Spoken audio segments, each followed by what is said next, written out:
him to tell him to not do shit like this. Or maybe he's just like fucking... George does what he wants. Yeah, he does. He's always done what he wants. And like the only thing that's ever kept him from doing what he wants is money. You know, like he wanted to do The Stand, but he couldn't. He wanted Day of the Dead to be like 3 hours long, but he couldn't get the budget for it, you know? So he just does what he wants, and I don't know, man. Diary's not good. No. All of the one cool part that I remember about it is like when they're in the hospital for a few minutes. I'm going to give this movie a 5.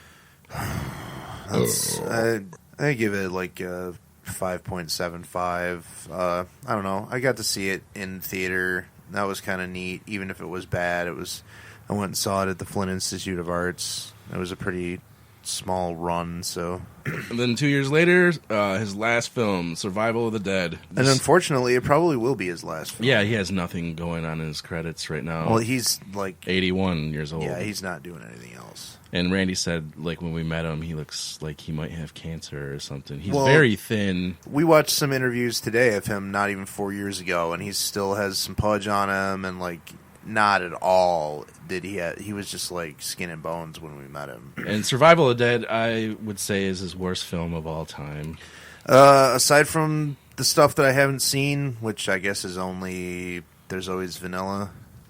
Which is a rom-com, so... Right. Yeah, of his horror stuff, it might be my least favorite. It is my least favorite. This suffers from probably the weakest lead of all time in his movies. The guy in charge doesn't even have his shit together. He loses his cool. I don't even know. I've never seen him before. The CGI is fucking laughable and terrible. It's really bad. There's a scene where this guy shoots a zombie with a flare gun right in the chest, and it makes his head light on fire, and he like takes a hit off his cigarette and karate kicks him off into the water. Oh my god. It's so bad. I really don't remember anything about Survival. Like I rented it begrudgingly because, you know, it's the new Romero movie, Yeah. but yeah, there's a cross-reference between that. Like, the lead guy jumps in the RV, and the kids are filming from A Diary of the Dead. Right. There's a crossover right there. And I think maybe while he was shooting Diary of the Dead, he's like, I want to get an angle from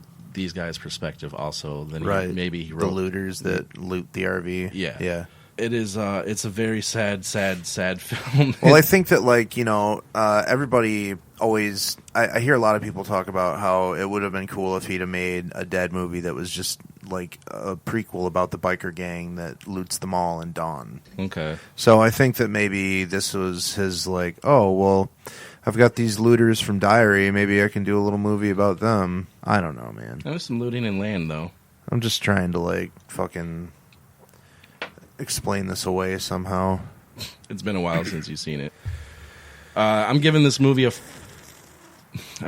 3. Based on the fact that I can't remember a blessed thing about it, and like I distinctly remember really hating it. Oh, it's awful. I don't know. I fucking just give it a 5 because it's George Romero.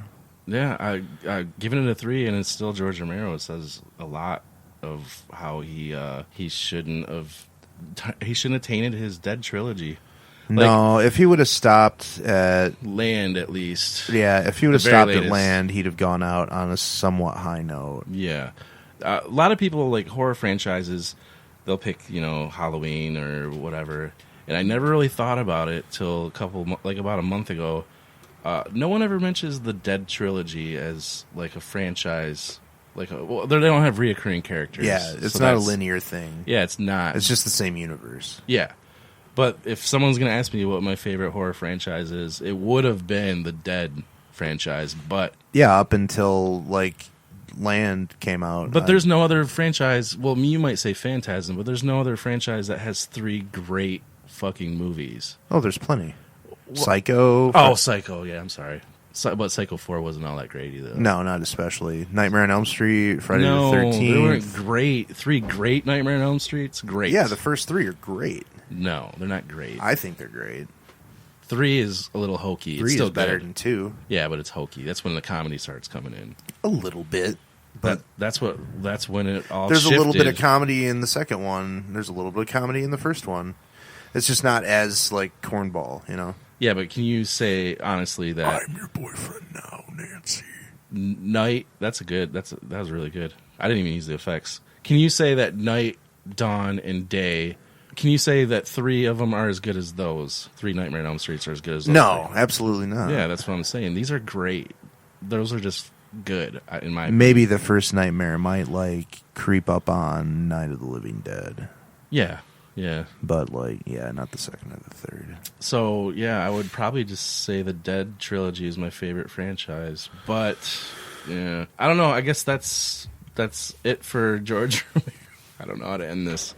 Should we call Scott? No. No, fuck Scott. Yeah, fuck Scott. No, not fuck Scott. No, not fuck Scott. Sorry, Scott. Sorry, Scott. He takes a lot of abuse from us, but he loves it.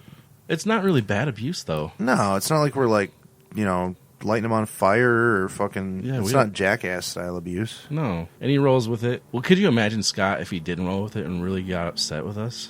No. I've never seen Scott lose his temper before. I wouldn't like it. I don't think I'd want him around if he'd always get upset. Yeah. It's good to have a sense of humor. Yeah. So, George, up until... The facts in the case of Mr. Romero are that the last great thing that he did is the facts in the case of Mr. Voldemar. Yeah, last great thing. He's had... Yeah, I guess Land is the only thing good after that. Yep, that's the one, a lot of directors do that, they just don't stop when they should have, Carpenter, Craven, fucking, not even just in horror, Clint Eastwood should have stopped with Gran Torino, and it would have been awesome. That would have been a great cap on his career, but he's done some shitty stuff. Some really just okay, Clint. Grumpy old senile man wants to make another movie. But do you want to score George's career? That would be funny. Just put them all together as an average. I'm going to give him, just from what he accomplished and his influence, I'm going to give him a 9. We've scored a person. That's funny. Is that Scott? No. Well, then fuck him. All right. George ranks I was going to say about 5 or 6. 3rd or 4th on my fucking horror list. It's Cronenberg, Carpenter, and then the 3rd or 4th spot, it's a toss-up between Fulci and Romero. And, if we're talking full body of work, Fulci has more better movies than all 3 of those guys. But, Cronenberg's are the best for me, and then Carpenter's next, and then, it could be Fulci or Romero, either way, depending on the day of the week for me. So he's yeah, I think you said that in the podcast before. Yeah. Yeah, he's about 5 for me. So I guess we're going to wrap this up, and our condolences are with Scott. Sorry about all that stuff. No, he had it coming. It was funny. And we will be back next week with Stuart Gordon, which I'm well versed in Stuart Gordon. He's my favorite director. He might be my number 5 horror director. But it's just, it's hard to say. His body of work isn't as prolific as any of the people we just mentioned. Either. No, but his body of work is way more consistent. He's never really done a bad film. He's ventured off from horror way too many times for me to say he's my favorite horror director, though. He has, but even the recent stuff that he's done, it's in a horror vein. Stuck and Edmund. Yeah, those are both horror-y. Mm-hmm. And that's it. And we will see you next week, and we will also see. There we go. And we will also see you in hell. We'll see you there. See you in hell.